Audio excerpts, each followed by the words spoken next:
we wake, hear the birds and see the... Salut tout le monde, j'espère que vous allez tous bien. Aujourd'hui je suis désolée, j'ai pas pu ouvrir les volets de ma fenêtre parce qu'il fait vraiment hyper chaud. Bon, on n'est pas à 32 ce coup-ci, mais il fait quand même chaud. Et j'espère que du coup la lumière artificielle fera son effet, fera son travail. Et peut-être que je serai obligée prochainement d'investir dans une autre lumière. Une au-dessus, et une autre à côté des deux qu'il y a en face. Enfin, on verra ça, faudra quand même un petit budget. Hein. Aujourd'hui, on va parler d'un sujet plutôt délicat, parce que je me suis demandé si la première fois où vous avez lu l'Ancien Testament, ça vous a fait le même effet que quand vous avez découvert Jésus dans le Nouveau Testament. Quand vous découvrez Jésus dans le Nouveau Testament, vous voyez une personne tellement gentille, tellement aimable, tellement humble, tellement généreuse, tellement waouh, tellement ce que vous voulez. Jésus, je t'aime. Et si ça vous a fait du coup le même effet que moi quand j'ai lu l'Ancien Testament et que j'ai vu que Dieu punissait tout le monde. Je veux dire, il était beaucoup plus sévère que dans le Nouveau Testament. Notamment par rapport aux autres peuples en dehors du peuple d'Israël qu'il a exterminé, ou par exemple les membres eux-mêmes d'Israël qui ont été tués parce que ils ne faisaient pas quelque chose, ou alors comme des adolescents rebelles, ou voilà, on sent quand même une certaine différence. Moi-même j'avais lu un livre quand j'étais plus jeune, je me rappelle plus du nom, je crois que c'était 100 questions. C'était un livre noir avec des petites boules de ping-pong avec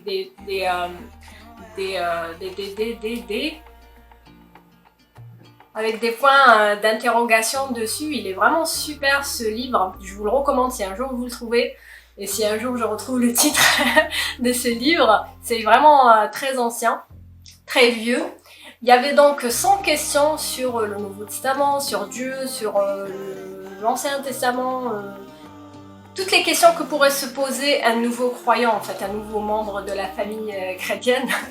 Et dans ce livre-là, j'avais découvert qu'en fait, Dieu était toujours le même, sauf que, et il est vrai que quand on a des enfants, comme ils font des bêtises, on se doit en fait de leur mettre des limites, on se doit de leur mettre des règles qu'ils doivent suivre, et on doit aussi les punir s'ils ne respectent pas ces règles, s'ils dépassent les bornes, tout en étant bien sûr, on pardonne ces enfants parce qu'on les aime en fait.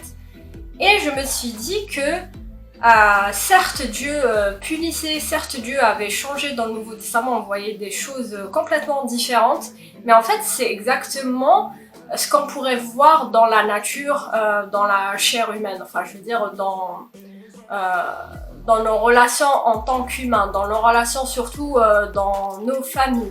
Et ça dépendra aussi bien sûr de la famille dans laquelle vous avez grandi. Moi par exemple dans ma propre famille, c'était ma mère qui mettait des limites, qui mettait des règles et qui punissait derrière.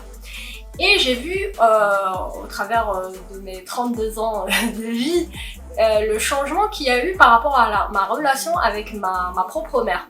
Par exemple, quand j'étais plus jeune, elle avait mis des règles. Elle me disait « tu ne feras pas ça, tu feras pas ça, tu feras pas ça, tu fais ça, tu fais pas ça ». Et parfois j'obéissais et parfois bien sûr je voulais être rebelle et je n'obéissais pas. Ça c'est à un âge très petit, hein, très jeune.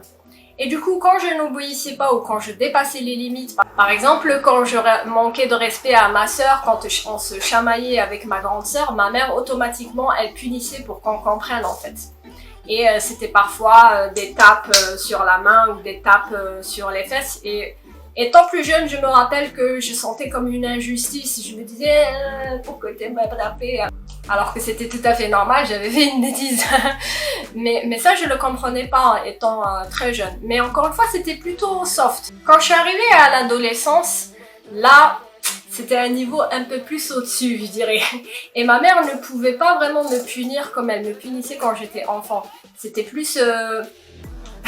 Je vous raconte une petite anecdote. Une fois, je m'étais disputée avec ma mère et j'avais fait un truc vraiment grave, là. Je ne veux pas vous raconter pour pas m'humilier en pleine caméra. Mais ce jour-là, pour me punir, qu'est-ce qu'elle avait fait? En fait, elle avait attendu et quand je me suis levée un matin, bah, la porte de ma chambre était plus là. Alors imaginez une adolescente de 16 ans, 17 ans, je sais plus quel âge j'avais, entre 15 et 17 ans, je pense que c'était 16 ans. Se lever comme ça de bon matin, plus d'intimité, plus de porte, plus rien, c'était une extension de, comme si c'était une extension de couloir. Et je l'avais vraiment pris mal, mais en même temps j'ai compris avec cette punition qu'en fait j'étais sous leur autorité, j'étais chez eux, je n'étais pas chez moi et je devais me plier aux règles. C'était ça en fait le message. Du coup je ne me suis pas trop je me suis calmée en fait, ça m'a calmée. Et c'est exactement la même chose avec Dieu, parce qu'on voit dans la Bible quand Dieu dit je sais plus quoi faire de vous, vous êtes vraiment un peuple au cou raide. C'est un peu, je le sens un peu comme l'adolescence du peuple d'Israël, tu vois. Et vers l'âge adulte, maintenant que je suis adulte, surtout depuis mon mariage, non, mais à l'âge adulte, je sens que la relation avec ma mère a vraiment changé dans le sens où c'est devenu comme une amie. On discute, on parle de choses pour lesquelles on n'aurait jamais parlé avant, toutes les deux en tout cas. On est beaucoup plus complices. Pourquoi? Parce que nous avons pratiquement le même raisonnement, vu que je suis une copie-collée pas d'elle, mais des règles qu'elle a établies. Je me suis habituée à ces règles-là et c'est devenu vraiment une deuxième nature, quoi.